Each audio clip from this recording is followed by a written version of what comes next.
Hello student, my self Shailesh Kumar Maurya और आज हम अपने एन अवस्थी के क्वेश्चन आंसर के सीरीज़ को फर्दर कंटिन्यू करते हैं। आज हम करेंगे आपके लेवल 1 से क्वेश्चन नंबर 94 से। देखिए, इस क्वेश्चन को मैं समझाता हूँ आपको। पहले हमें यहाँ पे एक कंपाउंड दे रखा है C20H29FO3।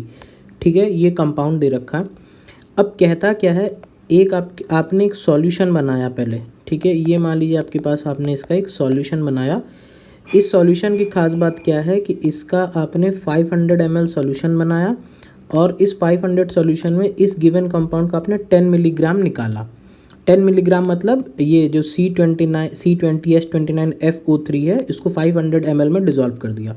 फिर आप करते क्या हो, इस सॉल्यूशन से 1 ml इस सॉल्यूशन का निकालते हो। एक अलग कंटेनर है, मान लीजिए ये एक दूसरा कंटेनर है, यहाँ पे इसका आप 1 ml निकालते हो। ये हो गया इस कंपाउंड का, इस कंपाउंड का ये हो गया 1 ml। ठीक, ये काम आप करते हो। और फिर आपको कह रहा है कि इस अगर सॉल्यूशन को हम डाइल्यूट कर देते हैं, इस गिवन सॉल्यूशन को 1 ml हमने निकाला और फिर इस 1 ml को अगर हम 1 लीटर कर देते हैं तो यहाँ पे उसकी कॉन्सेंट्रेशन क्या होगी। अब देखो, इस तरह का क्वेश्चन आप कैसे सोच सकते हो। आप एक बात बताइए, जैसे मान लीजिए एक नॉर्मल एग्जांपल से हम लेते हैं कि आपके पास एक कप है, इसमें आपने यहाँ पे मान लीजिए कोई एक सॉल्यूशन बनाया है, या आप कह लीजिए मान लीजिए घर में आपने ग्लूकोज ही कुछ बनाया है, ग्लूकोज का आपने बनाया है।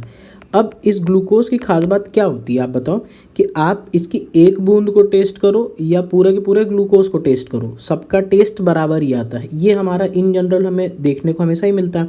कहते हैं ना कि एक दाना चख के भी हम बता सकते हैं कि कैसा है। तो बेसिकली इसका मतलब क्या है कि आप यहाँ पे ये जो ऊपर आपने सॉल्यूशन बनाया था इस पर्टिकुलर में, तो यहाँ पे जो इसकी कॉन्सेंट्रेशन होगी, ठीक है, इसकी जो कॉन्सेंट्रेशन होगी और या इस वाले पॉइंट पे जो कॉन्सेंट्रेशन होगी, जब 1 ml वाला आप ले रहे हो तो इन दोनों में तो कॉन्सेंट्रेशन बराबर ही होगी। क्यों? क्योंकि आप उसी में से तो निकाल लो, तो कॉन्सेंट्रेशन हमेशा बराबर रहेगी। तो देखो, यहाँ पे मेरे को इसकी कॉन्सेंट्रेशन पता हो गई, मान लो वो हो गया m। ठीक, वॉल्यूम मेरे को पता है v। ठीक है, मैं इसको m1v1 कर देता हूँ।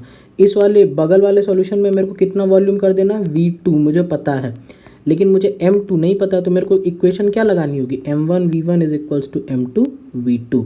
ठीक है, ये आपकी अप्रोच होनी चाहिए कि कुछ भी कर लूँ, जब तक मैं डाइल्यूट नहीं करूँगा कॉन्सेंट्रेशन तो कांस्टेंट रहेगी। तो कॉन्सेंट्रेशन m1v1 इक्वल m2v2, ये वाली इक्वेशन हम लगाते हैं। तो बस यही काम यहाँ पे करना है। तो चलो अब जल्दी से, ये मैंने आपको एक बैकग्राउंड समझा दिया, अब इस क्वेश्चन को हम जल्दी से यहाँ पे सॉल्व कर देते हैं। ठीक है, इसको हटाते हैं और अब फॉर्मली तरीके से इसको पूरा सॉल्व करते हैं। देखो, मेरे कंपाउंड क्या दे रखा था, C20H29FO3 दे रखा है। अगर आप इस कंपाउंड का पहले मोलर मास कैलकुलेट करोगे तो ये आ जाएगा 336। ठीक, मुझे इस कंपाउंड का मास क्या दे रखा है, 10 मिलीग्राम दे रखा है। तो 10 मिलीग्राम का मतलब क्या हो जाएगा, 10 × 10⁻³ ग्राम्स हो जाएगा। ठीक, वॉल्यूम सॉल्यूशन का क्या दे रखा है, वॉल्यूम सॉल्यूशन का दे रखा है मुझे 500 ml दे रखा है, यानी ये हो जाएगा 0.5 लीटर हो जाएगा। तो अगर इस पर्टिकुलर केस में मैं इसके मोल्स अगर आपसे पूछूं, मोल्स क्या बोलोगे आप, ठीक है, मोल्स क्या होंगे इसके, तो आप ये बोलोगे कि sir given mass by molar mass कर देंगे तो 10 × 10⁻³ ये हो गया गिवन मास, इसका मोलर मास है 336, तो ये आ गए मोल्स। ठीक, ये हो गया इसका मोल्स। और मोलैरिटी हमको निकालनी है, तो यहाँ पे चलो अच्छा, ये मोल्स हो गया आपका। ठीक, ये इसके आपके मोल्स हो गए। तो अगर आपसे पूछा जाए कि यहाँ पे मोलैरिटी बताइए सर, तो आप क्या कहोगे, इसी मोल्स को 10 × 10⁻³ / 336, इसी को मेरे को डिवाइड करना पड़ेगा वॉल्यूम से, तो 1/0.5, ये इसकी मोलैरिटी आ जाएगी। तो हम किस स्टेज में पहुँच गए, हमको इस वाले स्टेज तक पहुँच गए कि हमारे पास अब एक सोल्यूशन है, यहाँ पे इसका 1 ml है, मुझे इसकी मोलैरिटी ये पता है, ये वाला हो गया। अब मुझे इसी सॉल्यूशन को डाइल्यूट कर देना है, कितने में डाइल्यूट कर देना है, अब मुझे इसका वॉल्यूम बढ़ा देना इस तरह से मान लो, और 1 लीटर कर देना है। तो अब हम बस फॉर्मूला लगाते हैं। देखो, फॉर्मूला क्या लगेगा, m1v1 is equals to m2v2, ये वाला कॉन्सेप्ट लगेगा। m1 मोलैरिटी क्या है स्टार्टिंग में, तो आप देख रहे हो 10 × 10⁻³ / 336 × 1.5, ये हो गई मोलैरिटी। इंटू वॉल्यूम कितना है 1 ml, तो 1 ml ले रहे हैं इज इक्वल्स टू M2 हमको कैलकुलेट करना है वॉल्यूम, जबकि यहाँ पे देखो ये वाला वॉल्यूम हमने ml में ले रखा है ना, तो बगल वाले को भी लेंगे 1 लीटर बोला तो हम उसको 1000 कर देते हैं। तो ये आंसर आपका हो जाएगा, बस इसको हमको सॉल्व करना पड़ेगा।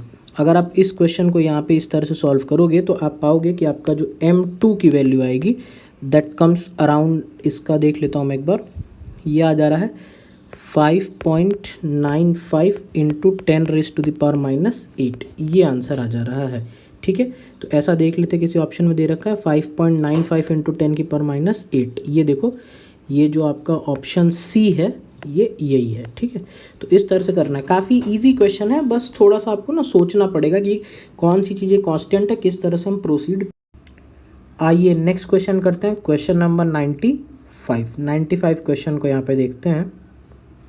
देखो इस क्वेश्चन में आपका क्या कह रहा है यहाँ पे कि 25, देखो इसमें ना दो चीज़ों के डेटा दे रखे हैं। एक तो आपका डेटा दे रखा है लेड नाइट्रेट का दे रखा है, और एक डेटा आपका दे रखा है अल्युमिनियम सल्फेट का डेटा दे रखा है।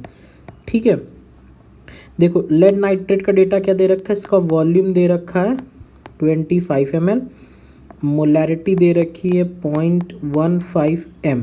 ठीक, तो अगर मैं आपसे पूछूं कि इसके मिलीमोल्स कितने हो जाएंगे, तो आप बताओगे मिलीमोल्स का मतलब जब वॉल्यूम का ml में लेते हैं तो मोल्स को मिलीमोल्स बोल दे रहे हैं। ठीक है, तो ये मोलैरिटी इंटू वॉल्यूम है, तो आप बोल दोगे 25 इंटू 0.15, ये क्या हो जाएगा, इसका मिलीमोल्स हो जाएगा। ठीक, अगर आप इस रिएक्शन को ध्यान से देखो, यहाँ पे जो रिएक्शन दे रखा है इतने पार्ट को अगर आप ध्यान से देखो तो आपको पता चल रहा है कि अगर रिएक्शन में, मैं इसको दूसरे कलर से लिख देता हूँ, अगर रिएक्शन में 3 मोल्स अगर लेड नाइट्रेट के फॉर्म हो रहे हैं, 3 मोल्स ऑफ लेड नाइट्रेट अगर फॉर्म हो रहे हैं, तो उस पर्टिकुलर केस में 1 मोल ऑफ अल्युमिनियम सल्फेट बन रहा होगा।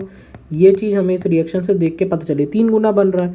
तो अगर मैं पूछूं कि एक रिएक्शन में लेड नाइट्रेट के इतने मोल्स बन रहे हैं तो अल्युमिनियम सल्फेट के कितने मोल्स बने होंगे, तो आप बोलोगे कि अल्युमिनियम सल्फेट के मोल्स इस 1/3 हो चुके होंगे जो आपके लेड नाइट्रेट के मोल्स बने हैं। तो आप बोलोगे ये हो जाएगा 25 इंटू 0.15, ये हो गया अल्युमिनियम सल्फेट के मोल्स। अब देखो हमको क्या बताना है इस क्वेश्चन में, अगर आपने पढ़ा तो आप देखोगे इसमें हमें मोलर कंसंट्रेशन बनाना है, यानी मोलैरिटी बतानी है, जबकि हमें वॉल्यूम दे रखा है अल्युमिनियम सल्फेट का। तो बस अब क्वेश्चन आसान है। तो ये चीज़ हो गई, ये वाला पार्ट क्या हो गया इसका, ये हो गया मोल्स। और जो अल्युमिनियम सल्फेट के लिए डेटा दे रखा है उसमें हमें मोलैरिटी क्वेश्चन में बतानी है, जबकि वॉल्यूम हमें 20 ml इन्होंने दे रखा है। तो क्या हो जाएगा, मोलैरिटी इंटू वॉल्यूम कर देंगे, तो मोलैरिटी m मान लेते हैं, वॉल्यूम हम मान लेते हैं 20 ml। अच्छा, हमें कन्वर्ट करने की ज़रूरत नहीं पड़ रही क्योंकि इस तरफ भी ये 25 ml में ही था, यहाँ भी ये 20 ml ही है, तो ये हो जाएगा। तो बस आप यहाँ से थोड़ा सा इसको सॉल्व कर दोगे, ये 3 से 0.5 बार में, तो ये आ जाएगा आपका 6.25 इंटू 10⁻⁻²। ये हमारा आंसर यहाँ पे देखने को आपको मिल जाएगा। ठीक है, तो ये हो जाएगी मोलैरिटी। ऐसा कौन सा ऑप्शन में दे रखा है, शायद ऑप्शन ए में दे रखा, जो कि हमारे लिए क्या हो जाएगा, करेक्ट हो जाएगा। तो इस तरह से आप इस क्वेश्चन को अप्रोच कर सकते हैं। इसको मैं थोड़ा सा इस तरह से कर दे रहा हूँ, आप स्क्रीनशॉट ले लीजिए। आइए नेक्स्ट क्वेश्चन देखते हैं, क्वेश्चन नंबर 96 क्या कहता है। देखो क्वेश्चन 96 में हमें HNO3 के बारे में कुछ बात बोलता है, HNO3 के बारे में बोलता है।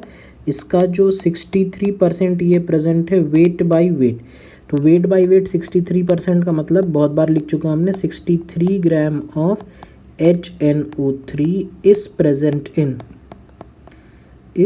Present in 100 gram of solution. इसका मतलब तो यही हो जाएगा। ठीक है, 100 ग्राम ऑफ सॉल्यूशन। आपको देखो सॉल्यूशन की डेंसिटी दे रखी है 1.4 ग्राम पर ml, तो अगर यहाँ पे ये है 100 ग्राम्स ऑफ सॉल्यूशन, ठीक है, और ये यानी ये हो गया मास ऑफ सॉल्यूशन, और आपको डेंसिटी क्वेश्चन में दे रखी है। तो मैं आपसे पूछूं कि वॉल्यूम ऑफ सॉल्यूशन, यहीं पे इसको अगर वॉल्यूम में कन्वर्ट करना हो तो क्या करोगे, मास बाई डेंसिटी कर देंगे। तो ये क्या हो जाएगा 100/1.4 ml, तो ये चीज़ क्या हो जाएगी, वॉल्यूम ऑफ सॉल्यूशन हो जाएगी। तो अब हम यहाँ पे क्या करते हैं, मोलैरिटी निकाल लेते हैं, मोलैरिटी ऑफ HNO3। तो अगर आपसे मैं पूछूँ मोलैरिटी ऑफ HNO3 क्या हो जाएगा, तो आप बोलोगे moles of HNO3। Moles of HNO3 क्या हो जाएगा, given mass upon molar mass. Molar mass भी HNO3 का 63 होता है, अपॉन वॉल्यूम ऑफ सोल्यूशन। तो वॉल्यूम ऑफ सोल्यूशन यहाँ पे दिख रहा है आपको, ये क्या है 100 डिवाइडेड बाई 1.4। तो ये मैंने रखा यहाँ पे, एक सेकेंड, ये रख दिया मैंने 100 डिवाइडेड बाई 1.4। लेकिन ये चीज़ किस में आ रही है, तो ml में आ रही है, मेरे को इसको लीटर में कन्वर्ट करना पड़ेगा। तो इसके लिए मैं इसको 1000 से इस तरह से डिवाइड भी दे दूंगा। तो अगर आप इसको पूरा तरह से सॉल्व करोगे तो ये 63 से ये 63 कैंसिल, ये 100 से ये इस तरह से कैंसिल। तो ये क्या आ जा रहा है यहाँ पे, मोलैरिटी 14 आ जा रही है, ठीक है। तो 14 m। अब देखो क्वेश्चन यहाँ पे आसान है, यानी मेरे पास एक ऐसा सोल्यूशन प्रेजेंट है, ये देखो मेरे पास एक ऐसा सोल्यूशन प्रेजेंट है HNO3 का, जिसकी m1 पहले मोलैरिटी थी 14, ठीक। वॉल्यूम मुझे नहीं पता, लेकिन मुझे इस सॉल्यूशन को कन्वर्ट करना है एक दूसरे सॉल्यूशन के अंदर में, जहाँ पे मोलैरिटी है 1.2, मोलैरिटी है वहाँ पे 1.2, और वॉल्यूम रखना है मेरे को 250 ml। तो अब तो बड़ा ही आसान काम है, बस एक इक्वेशन लगानी है, m1v1 is equals to m2v2, और ऑटोमेटिकली क्योंकि ये ml में वॉल्यूम दिया तो जो भी सॉल्व करेंगे वो वॉल्यूम भी ml में आ जाएगा। तो आप बताओ, इसको एक बार लिख लेते हैं। तो ये हो जाएगा 14 into V is equals to 1.2 into 250। तो यहाँ से अगर आप वॉल्यूम निकालने की कोशिश करोगे तो ये कितना आ जाएगा आपके सामने, ये आ जाएगा आपका 21.42 ml, ये आपके सामने आ जाएगा। तो ऐसा आप देख लो किस ऑप्शन में दे रखा है, ऐसा आपका बी ऑप्शन में दे रखा है, जो कि क्या हो जाएगा हमारे लिए करेक्ट हो जाएगा। तो इसको मैं इस तरह से कर दे रहा हूँ, आप चाहो तो इसका स्क्रीनशॉट यहाँ पे